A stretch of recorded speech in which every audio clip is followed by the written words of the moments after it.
नमस्कार मित्रांनो, स्वागत आहे तुमचं एमजेस इझी रेसिपीज मध्ये। मित्रांनो, तुम्हाला नेहमी असं वाटतं की टिफिनसाठी पटपट काहीतरी आपण बनवून द्यावं, ते पण चमचमीत बनवावं। तर तशीच आज एक रेसिपी घेऊन आली आहे, ते म्हणजे भरली वांगी। ही भरली वांगी एकदम झटपट तयार होतात आणि चवीला पण एकदम अप्रतिम लागतात। चला तर मग बघूया साहित्य आणि कृती। भरली वांगी करण्यासाठी आपण वांग्याचं देठ इथून काढून घेतलेलं आहे, राईट। आता मध्ये काप करून घेणार आहे आपण। पूर्ण कट नाही करायचं आहे वांग्याला, आपल्याला अर्धवट असे काप करून चेक करायचं आहे की वांग किडकं वगैरे तर नाही आहे ना। ते चेक करून झालं की इथे पाण्यात वांगी ठेवून द्यायची आपल्याला। हे वांगे झटपट होण्यासारखे काय आहे तर याच्यासाठी खूप कमी साहित्य लागतं। सगळ्यात मेन इन्ग्रेडियंट आहे आपलं शेंगदाण्याची चटणी, जी मी ऑलरेडी बनवून ठेवते नेहमी, राईट। कांदा बारीक चिरून घेतला, एक टमॅटो घेतला, कोथिंबीर घेतली, हळद घेतली, काळा गरम मसाला घेतला, अर्धा चमचा लाल तिखट घेतलं कारण मला थोडं स्पायसी हवं आहे। याच्यात पण तिखट आहे ऑलरेडी, जिरं आहे आणि मीठ आहे चवीनुसार। आता हे सर्व साहित्य आपण एकत्र करून घेणार आहे, राईट। फक्त कढीपत्ता जो आहे तो आपण फोडणीला टाकणार आहोत, तुम्ही साईडला काढून ठेवते। त्याचबरोबर ही शेंगदाण्याची जी आपण चटणी घेतली होती ती पण आपण याच्यात मिक्स करून घेणार आहे, कारण याला चांगलं चोळून घ्यायचं आहे। फ्लेवर याचा तोच येणार आहे आपल्याला।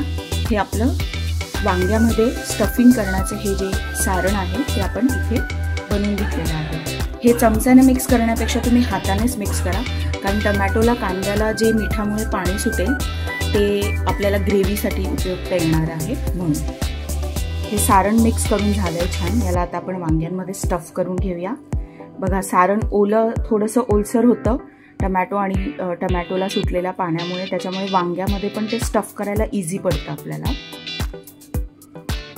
आणि शेंगदाण्याच्या चटणीमुळे आपल्याला आलं लसूण काही घ्यायची गरज नाही लागली इथे, कारण शेंगदाण्याच्या चटणीमध्ये ऑलरेडी लसूण आहे। इथे बघा वांग स्टफ करून झालं, त्याला मी साईडला ठेवते। अशाच प्रकारे सर्व वांगे स्टफ करून घेऊया।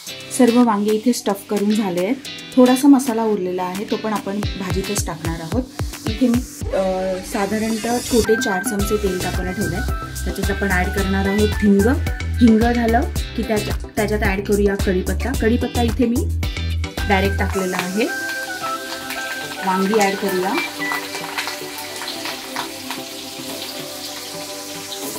उरलेला आपल्याला हा स्टफ केलेला मसाला पण त्याच्यातच ॲड करूया आपण, ओके। आणि एक छान वाफ करून घेऊया वांग्यांना। पाणी टाकायचं नाही, पाणी आवश्यकता असल्यास तरच टाकणार आहे। मंद आचेवर आपल्याला आता ही वांगी छान वाफून घ्यायची। वांग्याचा मस्त सुगंध येतोय, आपण ओपन करून बघूया आणि याला एक मिक्स देऊया। असं 2 ते 3 वेळा आपल्याला मिक्स देऊन छान वाफेवर ही वांगी शिजवून घ्यायची आपल्याला। ते मी शिजवून घेते। वांगी छान शिजत आलेली आहे, पण मसाला थोडा सुका झालेला आहे, म्हणून मला थोडंसं पाणी इथे ॲड करावं असं वाटतं आहे, ठीक आहे। तर मी एक फक्त असा पाण्याचा हक्का मारून घेणार आहे वांग्यासाठी, ओके। आणि पुन्हा झाकण लावून 5 मिनिटं वाफ काढून घेणार आहे। भाजी आपण बघू शकतो मस्त शिजलेली आहे आणि इथे मसाला पण एकदम मस्त असा झालेला आहे। आता ही भाजी माझ्या टिफिनसाठी मी बनवलेली आहे, तर मी डिरेक्टली ही टिफिनमध्ये काढून घेते, ओके। माझा टिफिन रेडी आहे, व्हॉट अबाउट यू? अशीच भाजी लवकरात लवकर तुम्ही पण तुमच्या टिफिनसाठी बनवा आणि मला नक्की तुमचा फीडबॅक कळवा। आणि एमजे इझी रेसिपीजला लाईक आणि शेअर करायला विसरू नका। थँक्यू।